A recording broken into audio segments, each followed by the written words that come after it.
everybody have been putting on. I saw the exchange with Tommy Lahren. I saw your thing with Deborah Lee, and I have a bit of an issue with the idea that men would be virtuous if women were more worth it, and that seems to have been kind of an overriding theme.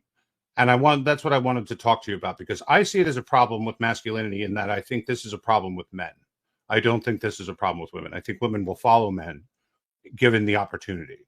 And I think we're not giving that opportunity. And in fact, I think we're becoming more and more feminized as we go forward. And we're not even learning to accept what masculinity is. And I Okay, think well, that what that's is going it? to create a problem. I think that's going to create a serious long-term problem. All right. Well, let's see if we can define some terms here. Sure. So, first of all, what is feminism from your view? Feminism to me is the idea that women and men are equal in a blank slate capacity, in which there's no inherent differences other than physical, meaning the ability to create children or the ability to have an ejaculation or things like that. And do you believe in feminism? I don't believe that feminism is a thing. I think that it's just a fancy way of describing female nature. So I don't think that feminism itself is separate from female nature. You mean females are innately feminist? Yeah. Okay. So I would describe feminism as the movement towards egalitarianism with the dismantling of patriarchal systems. Mm-hmm. That's how I would define it. So I can Do you accept have your definition. That's fine. Okay, so that definition's okay. Mhm. All right. And then when you're talking about masculinity, what do you mean by masculinity? Masculinity is the leading and creating of patriarchal systems, in which societies are created and maintained for the benefit of all, but led by men. Okay, so then that would be an anti-feminist position. So Sure. you believe in the patriarchy. 100%. Okay, well then I'm not sure that we have a disagreement here. My So disagreement if is it who's at fault. Is how is it that we can move forward on this if we have a system like, I'll just give an example. well I well saw here, I let saw me what you were saying okay. I saw what you were saying to Tommy Lahren, and you were basically saying that women used to be virtuous, and now that they're not virtuous, they're making it a raw deal for men. In that, why should men be leaders slash patriarchal if there's no virtue in which to find on the other side? And I think that's backwards. I think that men leading is what Mhm. creates a virtuous female additive to the system. And Okay, I think that by but demanding they how do act men lead it? first, How do men lead if we don't have patriarchy, dude? because you have to create it. Like, Oh, how do you okay, have an got it. empire without an empire? So then we should do things like repeal the 19th. I don't know if repealing the 19th is necessarily going to solve anything. Well, can you I don't explain think how that men can having lead if women can nullify our individual process for voting? How can men lead? I have a bit of a problem, because I have a problem with voting in general. So Yeah, I I think the agree, but franchise should be restricted. I think the franchise should be restricted in a way that I think the most equitable way is by making it a net taxpayer system. So I would think that anyone who contributes more to society than they take out should have the right to vote, including okay. people So who then serve in the what you're military. so then what you're saying is that we don't live in a patriarchal system, and that if because we don't live in a patriarchal system by your own metric, how is it that men are supposed to lead? As I said, they're supposed to create the systems in which they want to govern themselves. Okay, got it. So then the best thing that men can do in order to do that would be to remove Lead. women from political power, right? As I said, I don't necessarily think it's a problem inherently with women. I think it's inherently a problem with people who aren't contributing. Well, I feel like you're talking out of both sides of your mouth. So if you want a patriarchal society where men lead, Mm-hmm. if you enable women to nullify men's leadership through voting, Mm-hmm. for instance, can you tell me prescriptively how the fuck men are supposed to lead? Like that's what I want to know. How are they supposed to do As I that? said, in a contributory system in which people are allowed We to don't live in a participate based on contributory contribution. system. We live in this system. So Oh, in this since system, since I think that the only way that men can lead in this system is probably through some level of changing of voter laws, I would right. probably say. So okay, got it. So what you're saying is that based on the system right now, Mm-hmm. you have a non-patriarchal system. You want to move to a Mm-hmm. patriarchal system by revamping voter laws, just like me, right? Yeah, he's saying the same thing. See, Hang on, my issue that I chill out, have. bro, chill out. You Oh can no, okay, respond, go ahead, go but ahead. you want to do the exact same thing. Then you want to revamp the entire system so that men are in charge of it. If that's the case, then right now in the system where men necessarily can't lead by kind of your own definitions here, right? Then why is it that they're supposed to in some way, or even how logistically can they even lead women? Like, how is that even a possibility? Can you explain that? So I would say that in the system we live in, right, there are groups of people that have created patriarchal systems in which it wasn't necessarily to nullify the voice of women. It was a system in which its virtue became so apparent that it becomes voluntary. And you have Islamic systems, you have Orthodox Jewish systems, you have Amish systems, you have from what I understand, I won't say I understand it completely. You have Orthodox Christian systems. You have all of these systems that exist that create patriarchal and non-egalitarian systems in which everybody who participates is participating willingly. Now, no one has said that these people can't vote. In fact, not voting helps, or having the women's vote helps them because it enables them to exert their power in a block, because the women tend to vote with their husbands. So if you have this type of system in which you can voluntarily put patriarchy in that there's a virtue to the idea of men leading because men will lead given the opportunity, then I don't think it's necessary that you use Oh, force got it. or So you want to move people towards religious institutions which have ecclesiastical structures which are patriarchal. I understand. Do those structures necessarily require sets of virtues in order to follow them? sure. Okay, so if women refuse to follow the ecclesiastical structure of those virtuous systems, then men also can't lead them, can they, Halsey? I don't know if I would argue that they could, but Okay, how? for sake Tell of me how. argument, Tell me I'll how. say they can't. Yeah, so if they As I can't, said, as I said, if you can create a if they can't virtuous lead, system, if they can't lead in this system, and you want a voluntary system, an ecclesiastical authority where they can, but women don't join those systems, right? Because they're patriarchal, let's say, or the feminists don't, at mhm. least, and most women are feminists. I'm not saying no women do, but most women don't, right? Again, we're back to our square root problem.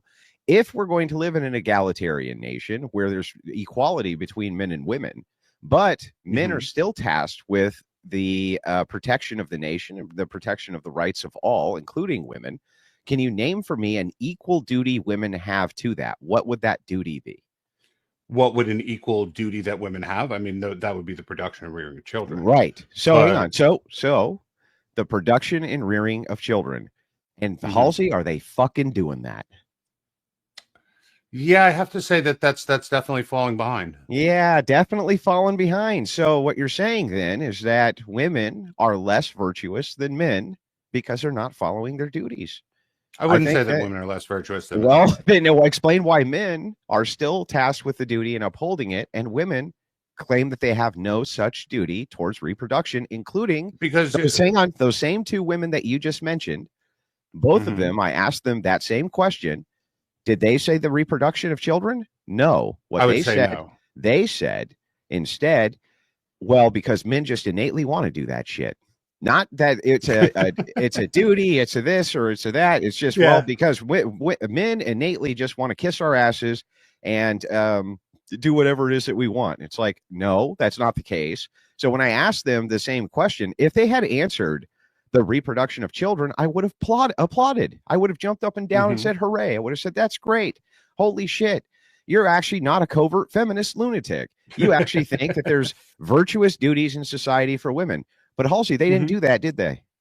No, they No, absolutely did not. no, they didn't. So the thing is that it sounds like ultimately you agree with my position.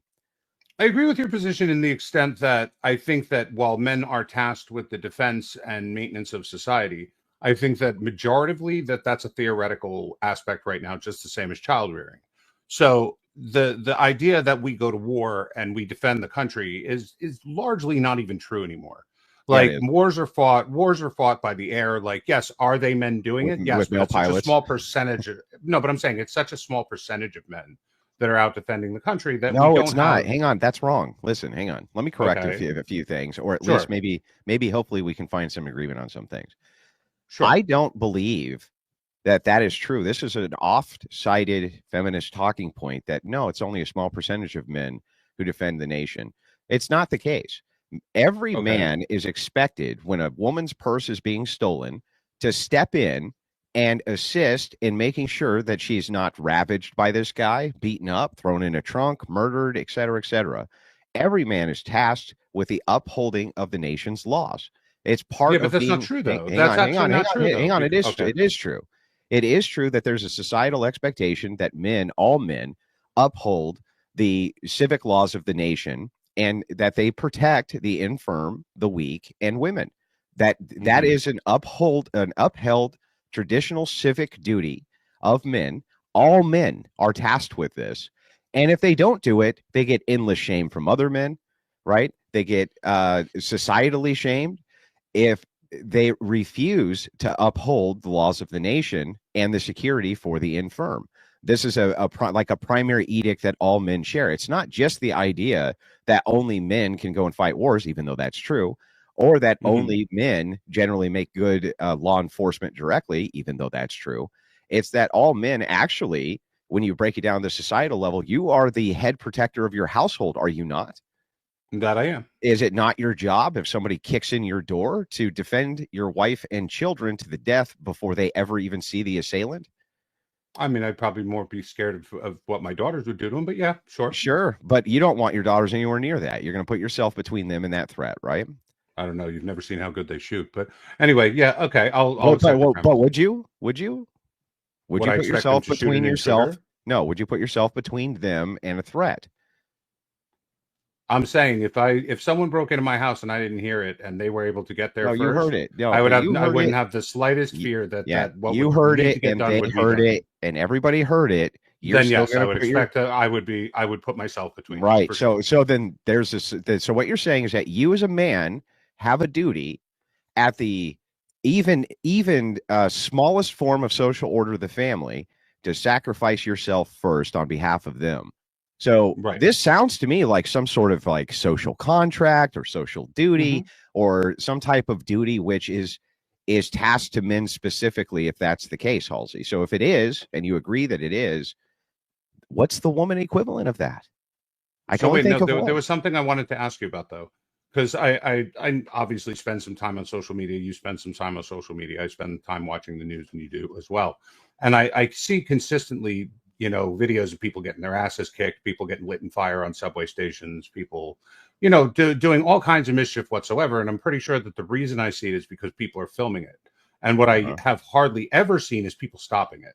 So this social order where men jump in and put themselves in the line of fire for the general sake of society is something that doesn't really happen anymore either. That's It's not something that true. happens very rarely, No, and it's bro. celebrated when No. it is.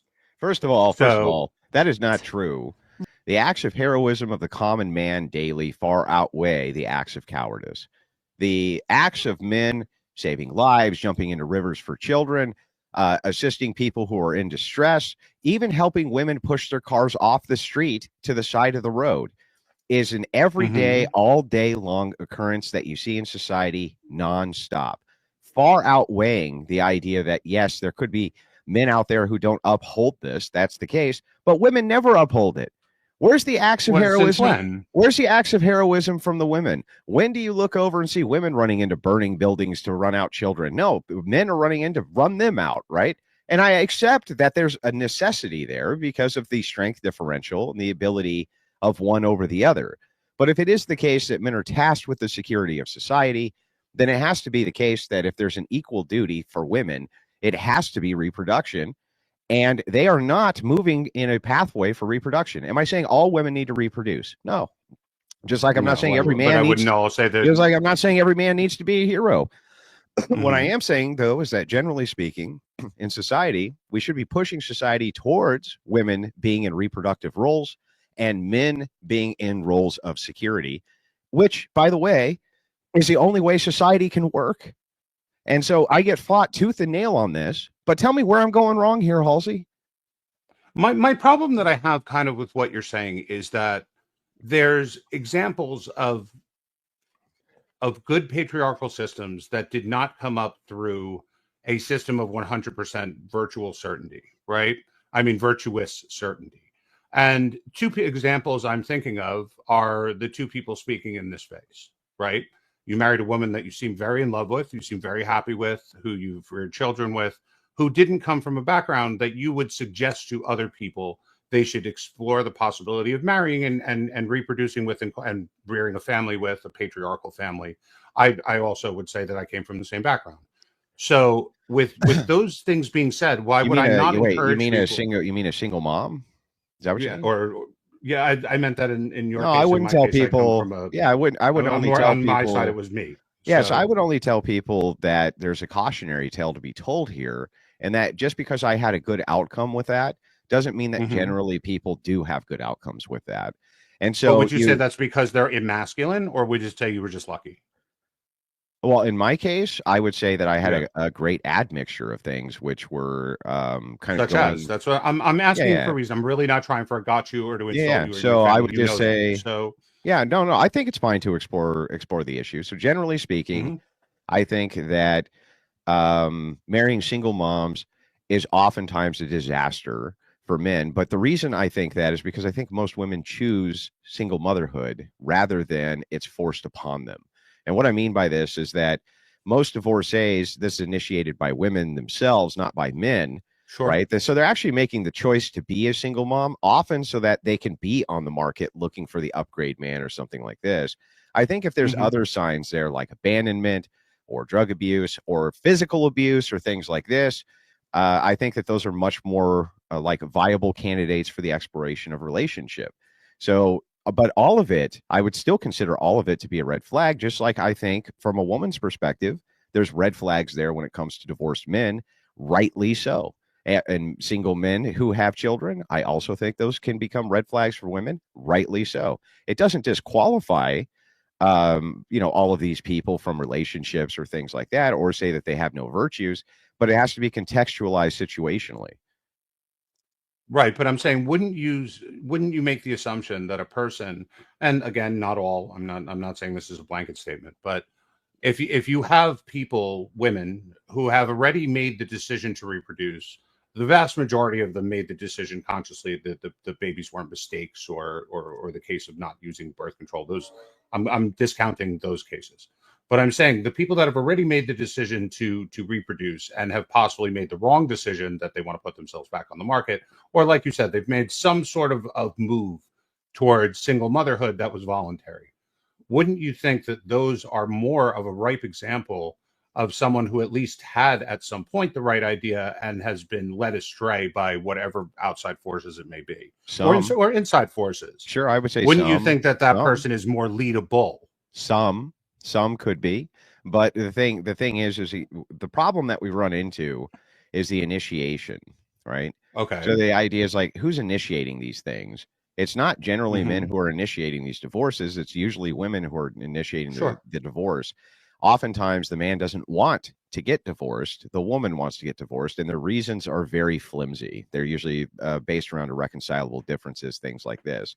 If they're actively making that Hmm. choice for an upgrade, then yeah, that's going to be a massive red flag, dude. Like, wouldn't that Sure. be No, even a I red agree with flag you when you 100% yeah, on that. and I think that in the case use, a lot, if not most cases are that way. Does that disqualify every single mom? No, there's plenty of No. my chat right now who are stepfathers or had great stepfathers. Not all Hmm. men are great and virtuous, and sometimes divorce is Well, a necessary outcome, right? But women aren't born with a fucking halo, dude. And it's I not didn't say they until an were. evil man comes and corrupts them that they start making bad decisions. They often just make bad decisions because, well, sometimes you're just fucking retarded, dude. You know? Well, I mean, come on, that's that's pretty universal these days. We live in a society, but I'm just saying, like, I do see your point, but what I'm saying though is that men have also dropped the ball in that we have and I would probably say a pretty sizable majority of men who have found their zen in porn and video games, in you know career pursuits that aren't necessarily going to lead anywhere, in general laziness in the way they conduct their lives, and some of this is societal, some of this is debt driven. There's a lot of outside reasons, but it just seems to be the norm. So seeing as that is the baseline of men, how is it that we can get those, like if we just said tomorrow, oh by the way, women, you can't vote anymore, right? Mhm. How would that get those men in order to pick up the ball and start working towards the benefit of a society in with the virtues that you discussed in that they'll serve as Well, I'm protectors of glad you society? asked, Halsey. This is the million-dollar question. Do you agree Sure. with me that if we took women off the voting market tomorrow, that there wouldn't be another fucking Democrat elected in the United States based on voting patterns? Based on already voting patterns, I'd say yes. Yes. Okay. And do you agree then that these men who are in charge, who are Republicans, who are mostly getting put in there by right wing Christians, right, would have a Hmm. right wing Christian agenda? And part of that agenda would be to remove things like corn and prostitution and OnlyFans and various things like this, which have added to the detriment of society. Don't you think that that would be a top agenda for them?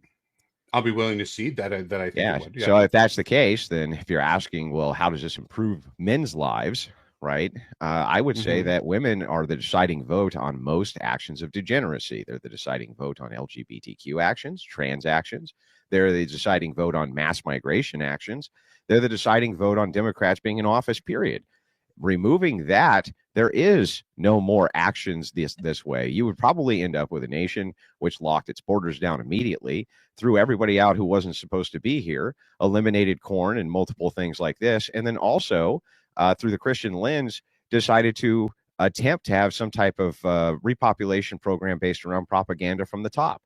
So just like Hungary or many of these nations did, where they offer massive incentives to the family, and then all state-run propaganda is based around the idea of the family unit.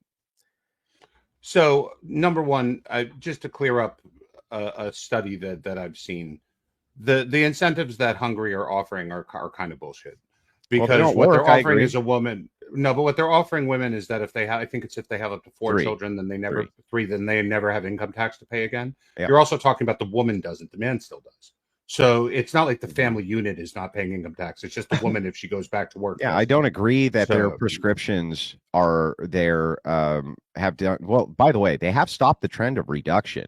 They just haven't moved the trend back the other direction sure. towards production. But just stopping the stem flow down is already a great first step.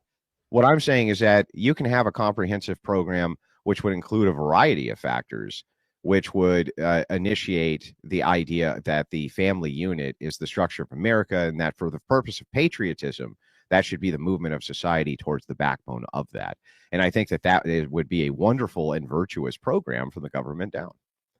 I think it would be a wonderful and virtuous program in theory. I don't think it would work.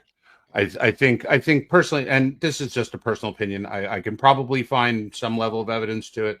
I think that the reason that you see collapsing birth rates and that you see the kind of moving away from the family unit is because of lack of war.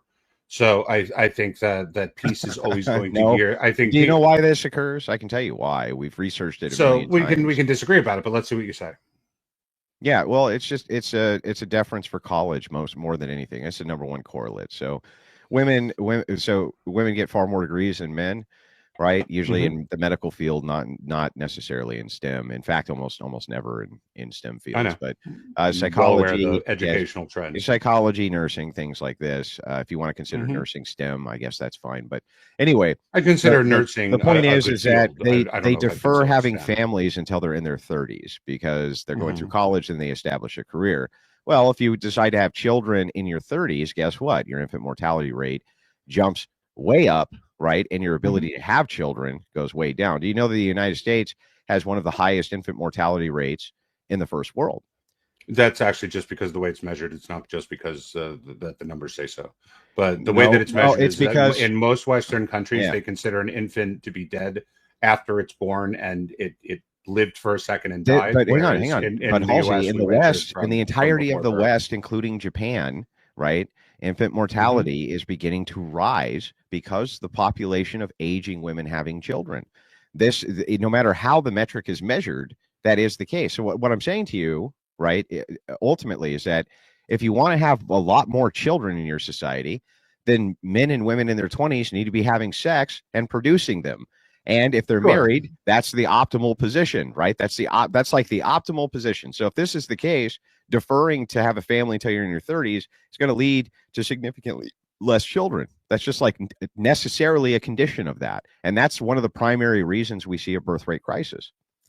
No, I think the primary reason we see a birth rate crisis is that we have a new type of normal in which the way in which we build our lives, the way in which we build our families, requires us to have a certain level of, let's say, training, if you want to call it college, you want to call it whatever, that requires us to go into our 20s with the assumption that we're going to be able to make up for that time once we graduate college, or once we've graduated I feel like trade you're just school. making my point for me.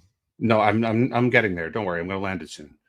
And what I'm saying is that when we have this amongst men, you're going to have the same problem in that men are always going to want to marry younger, not older. So you're always going to have a system where men are going to be chasing after the women who haven't started any form of job training, who haven't started any form of anything, and the women that are at a very acceptable child rearing age, such as 22, 23, 24, you're going to see that they're not as acceptable to men as they are as acceptable to themselves. In That's that not, they well, wait a consider, second. That's not what the stats are showing. So the stats do show that women or men are generally attracted to younger women. Not that they're Mhm. marrying women significantly younger than them. Most people No, are they're having marrying, sex with. I mean, what I'm saying is they're having they're sex with women that mostly, are much younger. yeah, they're mostly marrying within a few years of themselves, just like women are, because of the Hmm. available pool of women. This Hmm. has nothing to do with attraction, though. Yes, it is true that most men are attracted to younger women. I Hmm. mean, that stands to reason to me for obvious reasons, and probably every man who hears this. But the point here being is, like, ultimately, I feel like this diverts away from a lot of what we're discussing here anyway, which is just this idea of duty. If it is true that women have an equal duty to men from the men being in the protection role of society, and that role is reproduction, then women are straying away from that role of reproduction. So when I say, what do we get? And now nobody's asking women to lead shit. We're asking women if they are willing to actually move towards their duties. And if they're not willing to move towards that, towards a family lifestyle, this and that, at the curtail of the quote liability of children to fuck up my dreams of being a fucking cocktail waitress and professional sandwich maker. If Hmm. women were moving towards that, I would consider that to be a virtuous woman. That's what I mean by a virtuous woman. Women who are willing to curtail their, whatever their hedonistic pleasures are for the higher values of family and having children. That's what I consider female virtue. But do you consider that females had that virtue and lost it? Yes. I don't know if that's necessarily true.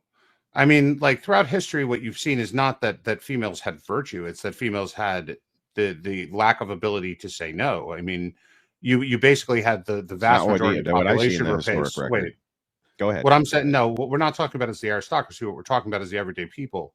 In that the majority of people were reproduced through like rape brides and war slaves and things like that. That's Like bullshit. that's where the babies got born. No, that's The bullshit. everyday farmer would have lots of children No. because he needed people to tend the No, farm. what happened was this. Like, Here's most of human history, and you can just look at medieval Europe, and you can look at the pre-pleb which I have. societies, So and you can look at the pre-pleb societies which existed in Norway, which existed in all of these places. Men and women generally worked on the same plot of land in some type of trade. Okay, they worked sure, together. Men would, sure, let's say you were a blacksmith or something like this. You generally would work off your own land.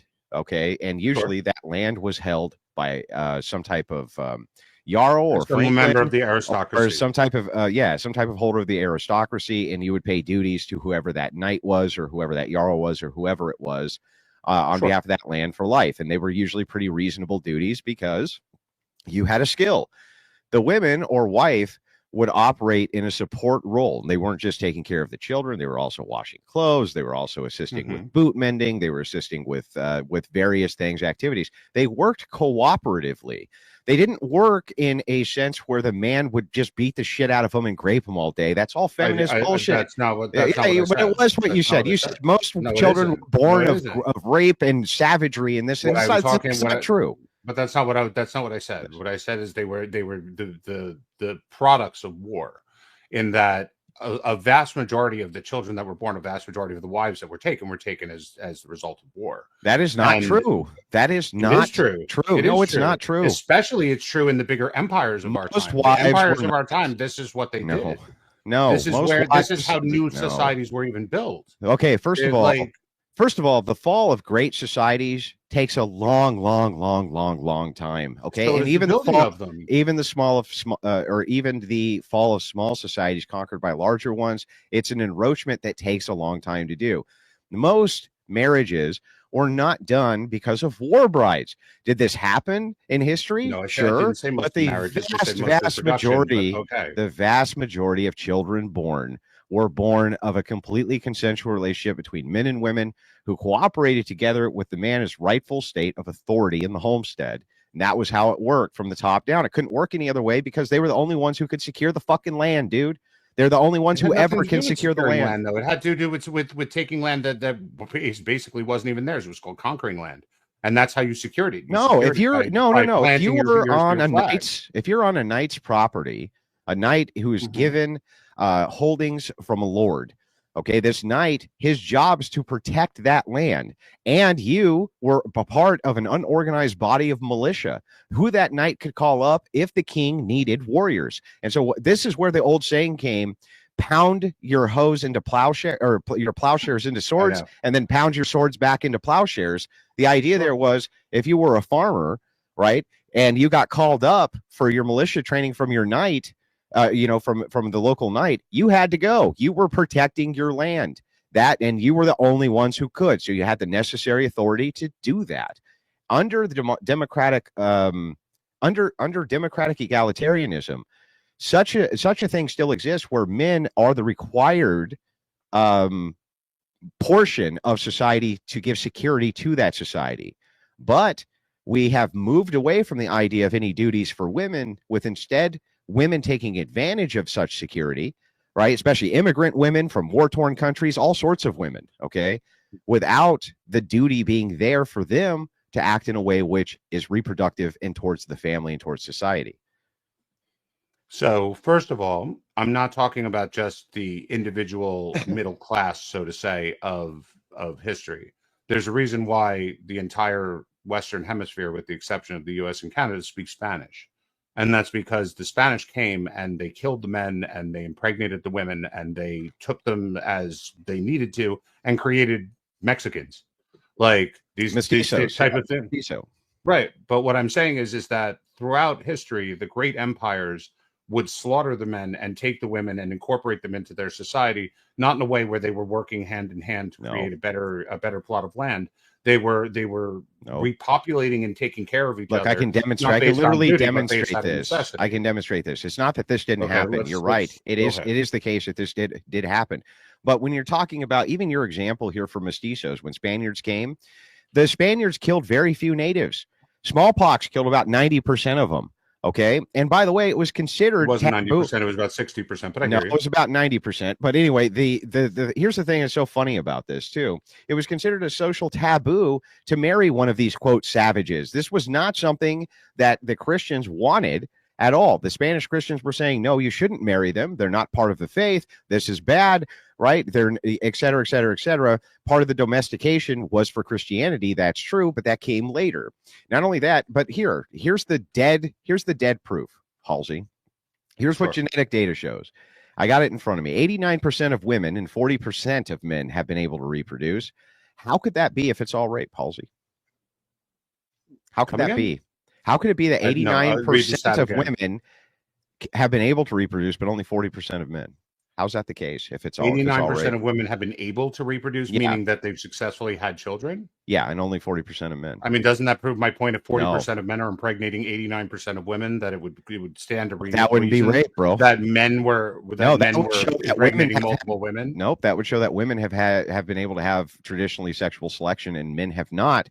If men were just raping everybody, they would have access to sexual selection. Right? Because you would still see genetic diversity because they'd be raping all the women, Halsey. And they were, but I'm saying I don't understand. If 80% of women are becoming pregnant from 40% of men, then you wouldn't see the destruction of certain cultures. You would see the destruction of certain people. They wouldn't all be intermixed and breeded. Why wouldn't you? And why wouldn't you? If 40% of men were breeding with 89% of women, You would see genetic bottlenecks. No, it's because of things like harems. It's because of things like men who had great status would have multitudes of wives, but they weren't war brides. Right.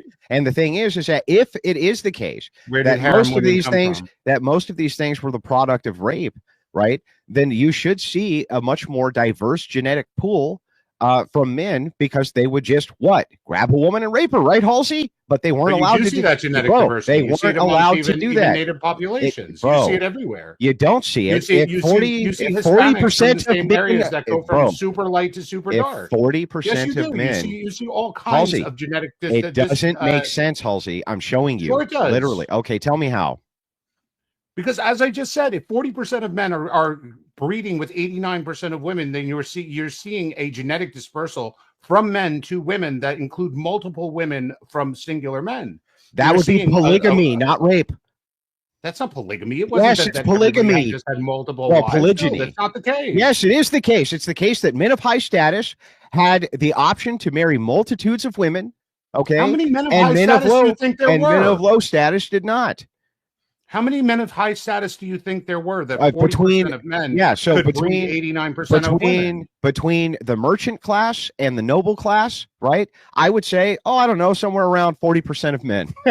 That would be what I would consider to be the noble class. Of men were of the merchant noble class in all of South and Central about America. about 60 to 65% among the peasant class, not in the nobility or the aristocracy. Or the merchant class. I don't accept that. Well, you cannot accept it all you want, but it's due to the fact of harems. If it were the case that men, so you're saying that everyone in Middle America had harems, the case, and that's why the seed was spread among such women. Not Middle America. What are you talking about? That's what I'm talking about. That's what I just said 5 times. When you're talking about native, when you're talking about the spreading of empire to the entire Western Hemisphere, with the exception of Canada and the U.S., you're seeing a great diversity of women having births and not a large amount of men. That's the stat you just read. Yeah, but I don't understand how this is tied in. You're making the claim historically the standard was that most children were born of rape. That is, I didn't say okay. That is historically not true. There was, what I'm saying is that a man would marry a wife and he would go off to war, and there would be a great many impregnations that came from those men who won the war that had nothing to do with their wives, and they would come back to their wives, and no one would know whoever impregnated all the women along the way, but they absolutely were. Yeah, and the also vast majority of women inside of nations which are conquered were not raped, Halsey. That is fictitious history. They were not. They were not. They were not. Not even when the Russians went through Berlin, right after the fall in the 40s. Yeah, and when Russians went through Berlin, they called it the raping of Berlin for a reason, because they really did rape so many women. It was unbelievable. Like that was insane. Well, but they didn't rape most of German. Halsey, most German women never got raped in that war. I don't know what to tell you. Berlin, definitely this isolated area.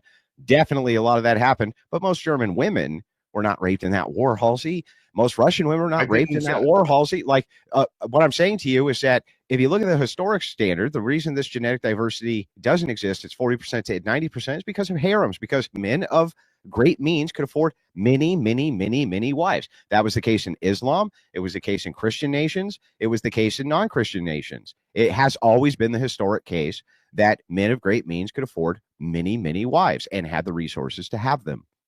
Not because of rape, bro.